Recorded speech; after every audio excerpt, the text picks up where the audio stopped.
Start करते हैं आज का क्वेश्चन। ये मैक्सिमम मिनिमा का है क्वेश्चन, मिसलेनियस का है।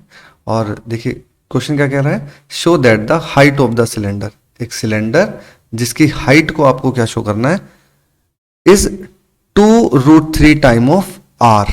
ये आर क्या है यहाँ पर, रेडियस ऑफ स्पेयर, स्पेयर की रेडियस। तो पूरा क्वेश्चन को ठीक से एक बार मैं ठीक से पढ़ता हूं।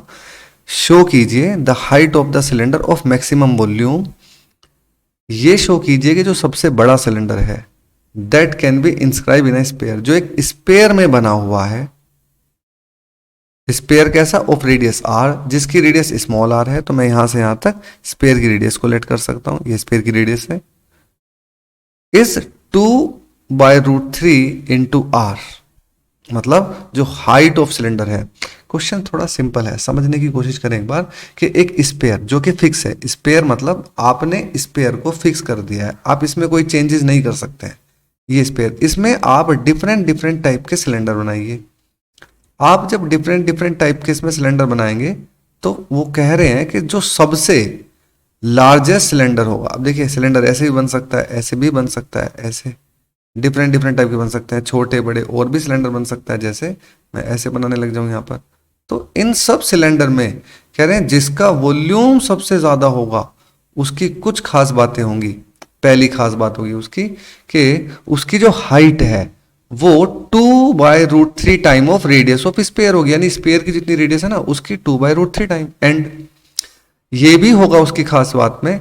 अब देखिए यहां तक तो ये क्वेश्चन केवल एनसीईआरटी का है, पर इसमें कुछ और क्वेश्चन बनाए जा सकते हैं। जैसे ये भी हो सकती है कुछ स्पेशलिटी उसकी कि जो सिलेंडर की रेडियस है वो रेडियस स्पेयर की रेडियस का √2/√3 टाइम होगी। ओके, ये भी हमको प्रूव करना पड़ेगा। एक और प्रूव हो सकता है, थर्ड प्रूव, कि जो वॉल्यूम ऑफ सिलेंडर है, जो ये सिलेंडर बनेगा ना जिसका वॉल्यूम सबसे ज्यादा है, उसका volume 1/√3 time of the volume of sphere आएगा। ये तीनों प्रूव हमको एक ही क्वेश्चन से करने हैं। मेरा कहने का सिर्फ इतना मतलब है कि आप इसी क्वेश्चन से 3 क्वेश्चन में भी हो सकता है कोई और क्वेश्चन बन सके, पर फिलहाल मुझे ये 3 क्वेश्चन समझ आए तो हम तीनों को सॉल्व करेंगे एक ही मेथड से। तो मैक्सिमम मिनिमम में ये समझ आता है हमें कि जिसके भी बारे में मैक्सिमम और मिनिमम की बात करते हैं वही हमको फंक्शन लेट करना पड़ता है। और यहाँ पर फंक्शन होगा मैक्सिमम वॉल्यूम, किसका वॉल्यूम, सिलेंडर का। यानी हमें सबसे पहले सिलेंडर की डायमेंशन पर काम करना होगा। तो आते हैं सिलेंडर की डायमेंशन के लिए, तो हम इसको लेट कर लेते हैं यहाँ से यहाँ तक, ये एक्स यूनिट।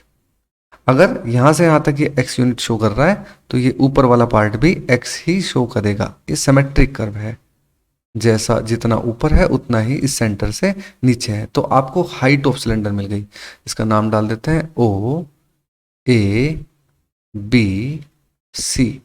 तो हाइट लेट कर लिया है मैंने यहां पर, इसका नाम ए बी लेट कर लिया। A B is equal to x, जिस वजह से आपको यह पता चला कि जो हाइट ऑफ सिलेंडर है, हाइट ऑफ सिलेंडर ये आ गई है O B is equal to twice of A B, that's mean 2x। चलिए अब हमने हाइट निकाल दिया, अब हमारा सेकंड काम आएगा कि हम इसकी रेडियस निकालते हैं सिलेंडर की। तो देखिएगा आप इस ट्राइंगल में, ये जो ट्राइंगल है आपके सामने, ट्राइंगल ए बी सी, इस ट्राइंगल में थोड़ा हाईलाइट कर देता हूं आप लोगों के लिए। इसको बाहर निकाल देते हैं यहाँ से, जिससे जल्दी समझ आ जाए। यहाँ पर आर है, यहाँ पर एक्स है, तो ऑब्वियस सी बात है पाइथागोरस के थ्रू हम इसको लिख सकते हैं r square minus x square. Radius of cylinder, radius of cylinder जो बनेगी वो बनेगी अंडर रूट में r square minus x square. क्यों बनी ऐसी, क्योंकि आपने पाइथागोरस यूज कर लिया इस ट्राइंगल में, क्योंकि ये 90 डिग्री है यहाँ पर, और ये हाइपोटेनस है, ये परपेंडिकुलर है, और ये बेस है। अच्छा, इसमें एक बात आपको यहाँ पर मेंशन भी कर देनी होगी, where r small r is constant. कारण, क्योंकि ये क्या है, गिवन। इस बात को थोड़ा ऊपर मेंशन कर दूं मैं, अगर गिवन है radius of sphere, radius of sphere ये कितनी दी हुई है, आर। तो इस वजह से आर कांस्टेंट है, क्योंकि उसमें कोई चेंजेस नहीं हो सकता है।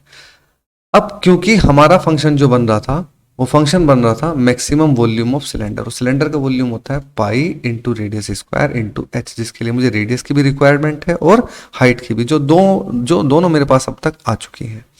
तो अब हम लिखते हैं यहां से वॉल्यूम ऑफ सिलेंडर के बारे में। वॉल्यूम ऑफ सिलेंडर तो यहाँ पर सिलेंडर का वॉल्यूम आएगा पाई रेडियस का स्क्वायर, रेडियस है हमारे पास under root R square minus x square, इसका स्क्वायर करेंगे तो ये आ जाएगा R square minus x square without root के, और हाइट है 2x। तो आप नोटिस करेंगे पूरा ही क्वेश्चन या पूरा फंक्शन हमारा वो बन चुका है x वेरिएबल में पूरा ही। तो इससे हमें फायदा क्या होगा कि इससे हमें डेरिवेटिव करने में बेनिफिट मिलेगा एक वेरिएबल में। अच्छा, अभी यहां से एक बात और नोटिस करें आप, तो मैंने 2x की मल्टीप्लाई अंदर कर लिया। इससे फायदा ये है कि आपको प्रोडक्ट टूल नहीं लगाना पड़ेगा, आप सीधा ही डेरिवेटिव कर सकते हैं। तो v dash x is equal to pi, derivative 2r square, तो मैं पहले बोल चुका हूं जो r है वो कांस्टेंट है, तो 2r स्क्वायर तो एज इट इज रहेगा, और x का डेरिवेटिव आएगा 1 माइनस 2, और इसका डेरिवेटिव आएगा 3x स्क्वायर। तो यहां से आप इसमें से 2 को कॉमन ले सकते हैं, तो 2 पाई यहां बनेगा नीचे r square minus 3x square. इतना करने के बाद में हमें डेरिवेटिव को यानी v डैश एक्स को पुट करना होता है 0।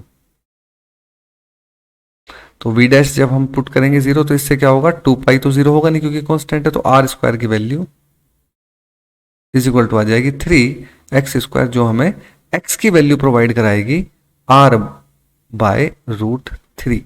तो ये हमारे पास अब तक x आ चुका है। अब क्योंकि मुझे ये प्रूव करना है कि ये जो सिलेंडर बना हुआ है इसका वॉल्यूम सबसे ज्यादा है, लार्जेस्ट है, तो उसके लिए मुझे डबल डेरिवेटिव, इसी फंक्शन का डबल डेरिवेटिव मुझे लेस देन 0 प्रूव करना पड़ेगा।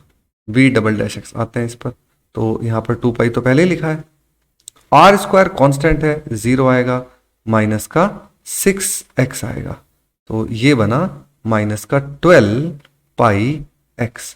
और अगर आप v डबल डैश एक्स को r बाय रूट 3 पर फाइंड आउट करेंगे तो ये आ जाएगा माइनस 12 पाई, और x की जगह आ जाएगा r बाय रूट 3, जो कि एक नेगेटिव क्वांटिटी है, कारण क्योंकि r एक पॉजिटिव वैल्यू है, क्योंकि r है रेडियस ऑफ स्फीयर, वो तो लेंथ है कोई, तो पॉजिटिव होगी। अब r पॉजिटिव, पाई भी पॉजिटिव, रूट 3 पॉजिटिव, 12 भी पॉजिटिव, पर इस माइनस की वजह से सब कुछ कैसा हो गया, नेगेटिव।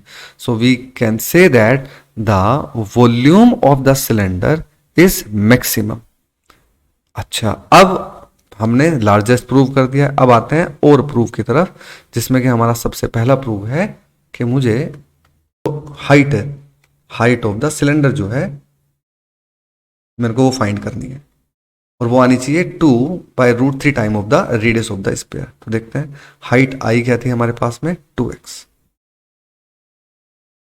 तो लिख लेते हैं हाइट ऑफ सिलेंडर, तो यहां से लिख लेते हैं हाइट ऑफ सिलेंडर कितनी आई हुई है, 2x। अब 2x है और x की वैल्यू तो अभी फाइंड आउट की है, और x की वैल्यू जस्ट अभी हम फाइंड करके हटे हैं, और वो वैल्यू आई है r बाय रूट 3। तो हम यहां डाल सकते हैं वैल्यू, क्योंकि x की वैल्यू हमारे पास r बाय रूट 3 आई है अभी, तो यहां से आएगा r बाय रूट 3, और यहां से आप ध्यान दे सकते हैं 2 by root 3 time of the radius, जहां पर ये है रेडियस ऑफ स्फीयर। तो ये हमारा पहला प्रूफ तो हो चुका है। अच्छा, सेकंड प्रूफ क्या कह रहा है इसमें, also show that the radius of the cylinder. अब हम रेडियस ऑफ सिलेंडर निकाल देते हैं। रेडियस ऑफ सिलेंडर क्या आएगी, वो है सेकंड प्रूफ में radius of cylinder under root में r square minus x square, जहां पर हम x की वैल्यू को यही लेंगे r स्क्वायर बाय 3। क्यों, क्योंकि x का स्क्वायर करने पर r का स्क्वायर हो जाएगा, रूट 3 का स्क्वायर 3 आएगा। अब एलसीएम करेंगे तो 3r square minus r square बनेगा 2r स्क्वायर बाय 3, और कंप्लीट रूट में, तो जब आप r को स्क्वायर रूट से बाहर निकालेंगे तो यहां से बनेगा रूट 2 बाय 3, है ना, 2 बाय 3 का रूट पूरा, ऐसा बोल सकते हैं 2 बाय 3 का root 2 time of the radius of फिर से स्फीयर की। तो हमारा सेकंड प्रूव हो गया। इसके बाद में क्या आपने प्रूव कर दिया है कि जो सिलेंडर है ना, लार्जेस्ट सिलेंडर, उसकी रेडियस स्पेयर की रेडियस का √2/√3 टाइम हो गया। ये भी फाइंड आउट कर लिया हमने। तीसरा क्या बचा है, अब हम अगर फाइंड कर सके तो हमें वॉल्यूम ऑफ सिलेंडर निकालना है। अब वॉल्यूम ऑफ सिलेंडर फाइंड करते हैं क्या होता है। अब आपके पास क्योंकि रेडियस भी है और आपके पास हाइट भी है, तो यहां से लेते हैं सिलेंडर का वॉल्यूम। तीसरा proof, volume of cylinder. Volume of cylinder होता है पाई इंटू रेडियस का स्क्वायर एंड इंटू हाइट। अब देखिए रेडियस ऑफ अभी सिलेंडर मैंने लिखा है कितना, √2/√3 इंटू आर। तो यहां आ जाएगा √2/√3 इंटू आर। और हाइट भी जस्ट हमने अभी निकाली है थोड़ी देर पहले, वो आई है 2/√3 इंटू आर। अब इसको सोल्व कर लेते हैं, तो यहां से आएगा ये pi into 2/3 r square into 2/√3 into r. अब यहां से मुझे 2 और 2 इन दोनों को मिलाकर 4 कर देना है, नीचे 3 है ये। तो मैं अब तक क्या क्या लिख चुका हूं वो आपको बता देता हूं। मैंने ये 2 लिख दिया है, ये 2 और 2 की मल्टीप्लाई करके 4 कर दिया, इस 3 को यहां लिख दिया है। आर स्क्वायर और आर मिलकर बन गए आर क्यूब, और यहां पर हम पाई भी लिख सकते हैं। और बचा हुआ है इसके बाद में 1/√3। आप नोटिस करेंगे तो 1/√3 को जैसे हम बाहर रखते हैं तो बची हुई जो चीज है वो क्या है, 4π/3 आर क्यूब। ये हमें बताती है कि 4π/3 इंटू आर क्यूब तो वॉल्यूम ऑफ स्पेयर है। तो आपने देखा यहां से हमने क्या प्रूव कर दिया, वॉल्यूम ऑफ सिलेंडर जो है वो 1/√3 time of the volume of sphere. तो इसी तरीके से आपने तीनों प्रूव कर दिए हैं। ये तीसरा प्रूफ था, volume of cylinder is 1/√3 time of the volume of spare.